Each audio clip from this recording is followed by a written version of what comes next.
Hello everyone, welcome back to my channel. In today's video, I am going to be doing week 2 of Air Force Basic Military Training. I am just going to provide not only information, but my insight on Air Force BMT. As you know, our week begins on Sunday, which is like civilian life. On Sunday, we did a whole lot of nothing. No, we did have a schedule to follow, but I only wrote down rainy day, no MTIs, lots of laundry. I was laundry crew, as I stated before. Laundry crew is really not that bad. As long as you get a system that works for you, then it should be a breeze. But if you do not have a system and your flight mates do not cooperate with that system, then it will be more difficult than it should be. On Monday, I had medical with one of my flight mates. I do not recommend going to medical just because a lot of people run into issues when they go to medical. Obviously, if it's something you cannot handle or something you cannot deal with, then do go to medical. To avoid that, try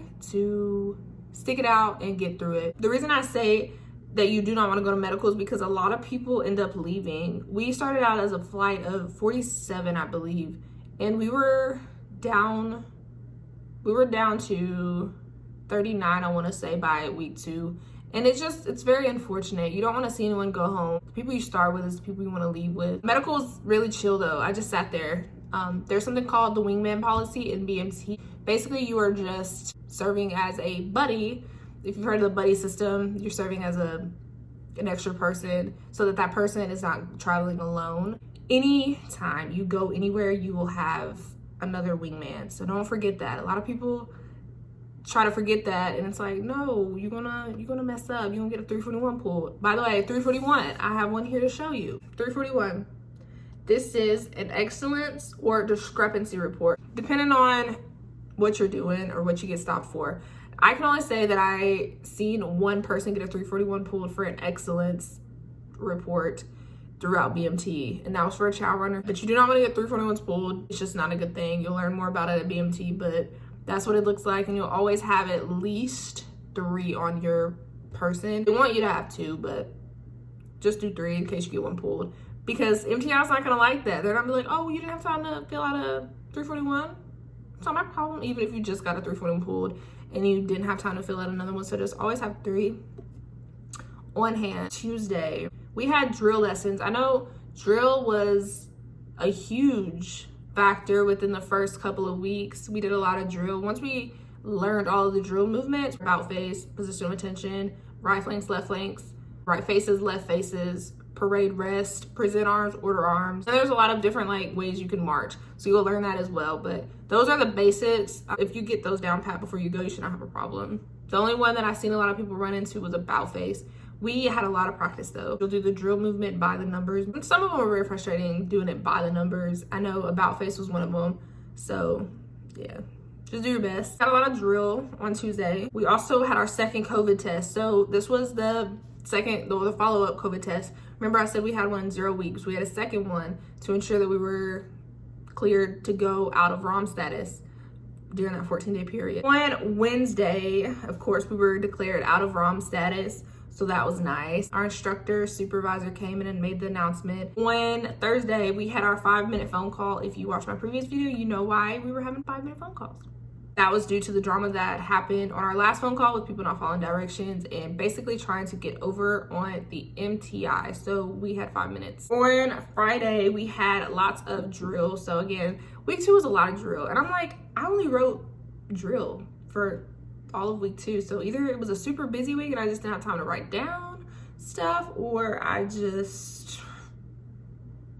know. I think it was just super busy week. Now that I'm thinking back, I'm like, I don't even recall a lot about week 2. Saturday, we had our first 25-minute run. I just knew I was gonna stop, okay? I just knew it. I was like, wait, 20 what? More than 10? More than 14?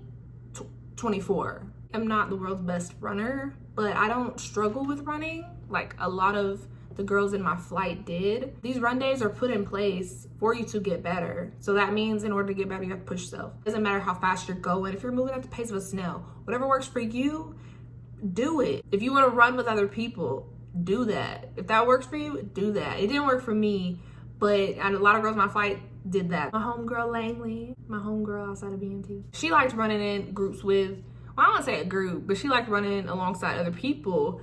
And, you know, that worked for her. Do what makes it easier for you. Focus on your breathing. A lot of people get out of breath because they're thinking about it too much. Like, oh, wait, I'm out of breath.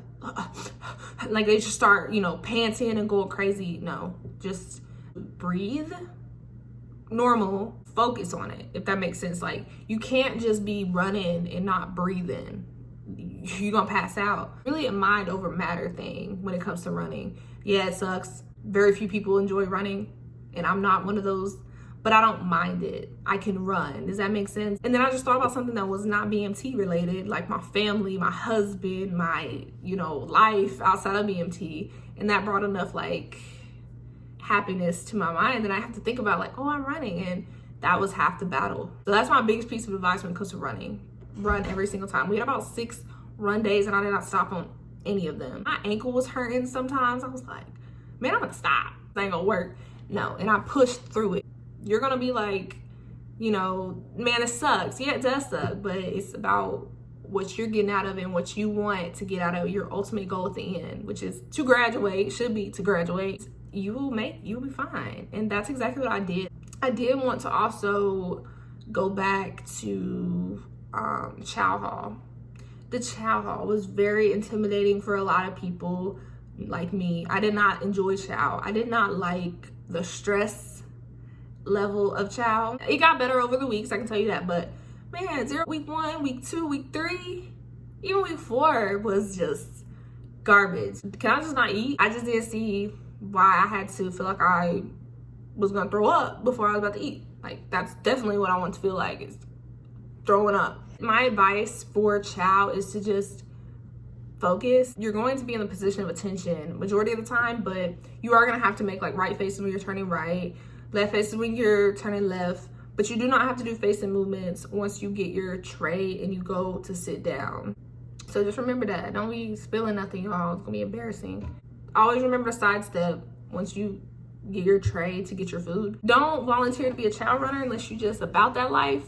I was not about that life. There was probably like one person in my flight that did not really care about being a Chow runner, so that was great. Like, do that. No thank you. I did not get selected to be a Chow runner. My MTI was messing with me sometime about it, and I was just like, sir, please do not do that to me. Watch how they word stuff too, because they'll watch you and they'll pick on you. I'm also going to include a very funny video just to kind of like give you guys a little boost of morale, something entertaining here on my channel. So in BMT, fun doesn't exist, right? I know my MT, I would always tell Langley that she sounded too happy. She loved to sing. She had a really beautiful voice, and she'd just be singing all the time, just singing. She would sing so much that our MT would be like, Langley, stop sounding happy. And she'd be like, yes, sir. But it was just so funny because she'd just be randomly singing, and he'd tell her that all the time. I'm gonna include the song she created while we're in BMT. But if you pay attention to the lyrics, if you're in BMT, you went through BMT, you get what she's saying. You've only got one more chow to eat, 4 more hospital corners. You've only got one more interaction with Master Sergeant Taylor. You've only got one more desk down to count, one more detail to finish. You've only got one more boot to lace, and one more EC shift. You've only got one more reporting statement, one more morning assembly. You've only got one more salute to render until we graduate. Who is that girl I see showering next to me? Shout out to Langley for making me laugh throughout BMT. That wraps up week 2 of training. Thumbs up, subscribe, and I will talk to you guys in my next video.